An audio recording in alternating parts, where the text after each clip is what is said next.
নমস্কাৰ প্ৰিয় দৰ্শকসকল চাবলৈ আৰম্ভ কৰিছে আসাম লাইভ 7 আৰু ষ্টুডিঅ'ত মই বিকাশ।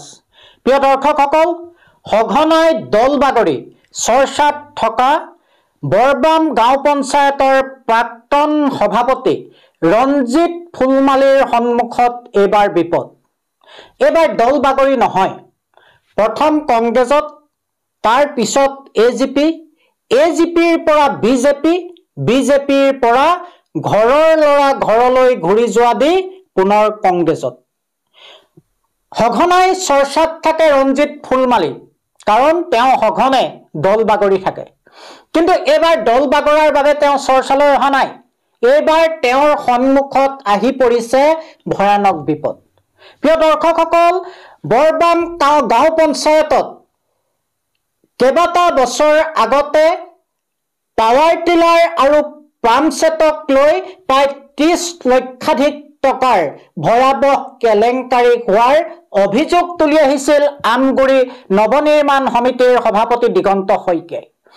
আৰু এতিয়া সম্প্ৰতি হালুৱাটিং থানাত দিগন্ত শইকীয়াই এটা কেছ ৰুজু কৰিছে। 5/2025 নম্বৰত ৰুজু হৈছে এটা কেছ।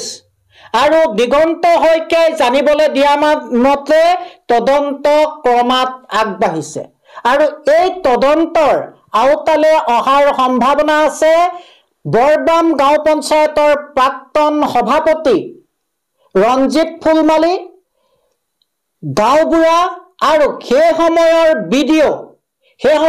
বিডিঅ'জনো এই তদন্তৰ আওতালে অহাৰ সম্ভাৱনা আহি পৰিছে। প্ৰিয় দৰ্শকসকল, আমি পুনৰ কওঁ যে চাহ আৰু প্ৰাক্তন চাহ কল্যাণ কোষৰ নামত অহা বহু পাৱাৰ টিলাৰ আৰু পাম্পছেট প্ৰায় 30 লক্ষাধিক টকা, এইসমূহ বহু ভুৱা হিতাধিকাৰী সৃষ্টিৰ জৰিয়তে আত্মসাৎ কৰাৰ গুৰুত্বৰ অভিযোগ উঠিছিল এইজন ৰঞ্জিত ফুলমালিৰ বিৰুদ্ধে।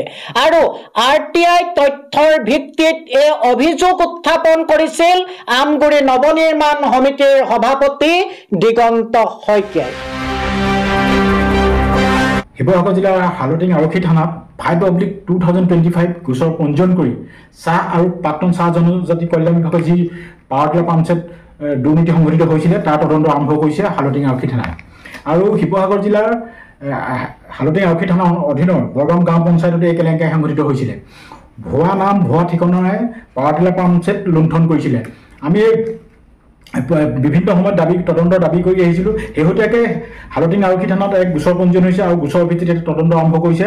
আৰু এই কেলেংকাৰীত জড়িত প্ৰাক্তন গাঁও পঞ্চায়তৰ সভাপতি ৰঞ্জিত ফুলমালি আৰু তাৰ সেই পঞ্চায়তৰে আপোনাৰ গাঁওবুঢ়া জড়িত আছে আৰু সেইসমূহ বিডিঅ' উৎপল দলে ইয়াত তেওঁ আছে।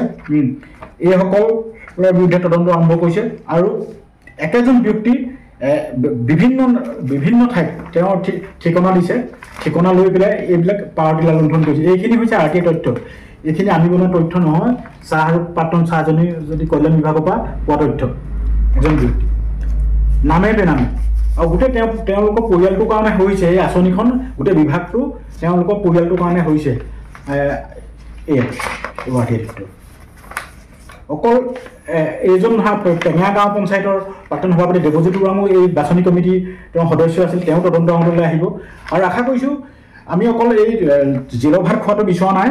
ৰঞ্জিত ফুলমালি তেওঁৰ সম্পত্তি আমি তদন্তৰ দাবী জনাই আছিলোঁ। আৰু আমি যিখন এজাহাৰ দাখিল কৰিছোঁ তাত সম্পত্তি আয়ৰ সমাজঞ্চলহীন স্থাৱৰ সম্পত্তি আমি বাজেটৰ দাবী জনাইছিলোঁ। আৰু সেইকাৰণে চৰকাৰে এটা DA কেছ ৰেজিষ্টাৰ কৰি তেওঁ সম্পত্তি তদন্ত হওক। আৰু ইয়াতে নহয়, আপুনি পঞ্চায়ততো ভুৱা জব কাৰ্ড কেলেংকাৰী, MGNREGA, জলসেচ প্ৰকল্প কেলেংকাৰী বিভিন্ন সময়ত তেওঁৰ বিৰুদ্ধে অভিযোগ উত্থাপন হৈ আহিছিলে। কিন্তু এইখিনি অভিযোগ RTI তথ্যভিত্তিক হৈছে। কিন্তু চৰকাৰে তদন্ত যেনেকৈ কৰিব লাগিছিলে তদন্ত কৰা পৰিলক্ষিত দেখা নাই বা হোৱা নাই। কিন্তু এতিয়া শেহতীয়াকৈ হালুৱাটিং আৰক্ষী থানাই তদন্ত আৰম্ভ কৰিছে। পাৱাৰ টিলাৰ পাম্পছেট যি কেলেংকাৰী সংঘটিত হৈছিলে, বৃহৎ কেইবা লাখ টকা কেলেংকাৰী সংঘটিত হৈছিলে। আপোনাৰ প্ৰায় 30 লাখৰো অধিক হ'ব কেলেংকাৰী। এই কেলেংকাৰী এক নিৰপেক্ষ তদন্ত হওক আশা কৰিছোঁ। আৰু দোষী দুখীয়া আইনী যি শাস্তি পাবলৈ শাস্তি পাওক আৰু সামঞ্জস্যহীন যিখিনি সম্পত্তি ৰঞ্জিত ফুলমালী সেইখিনি বাজেট কৰা আমি দাবী জনালোঁ।